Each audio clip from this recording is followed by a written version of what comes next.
এখানে শিবের ভক্ত পুজো করছে, পরিষ্কার করছে, শিবের সেবা করছে আর নিজেরও সেবা করছে সাথে।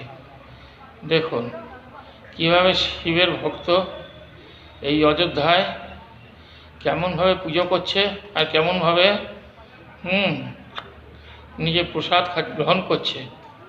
দেখুন, দেখলে আপনাদের মন ভরে যাবে। দেখুন শিব ভক্ত কেমন। জয় বজরংবলী, জয় श्रीराम, जय श्री राम, जय बजरंगबली। भजन करो बाबा, भजन करो।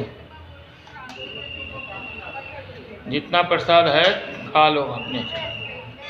हाँ, खा लो बेटा, खा लो बाबा। हाँ, छोड़ो मत। हो गया तुम्हारा खाना? हाँ, खाना हो गया बाबू। जय बजरंगबली, खाना हो गया? जाओ प्रस्थान करो। हाँ, और नहीं है, चल जाओ प्रस्थान करो। बस।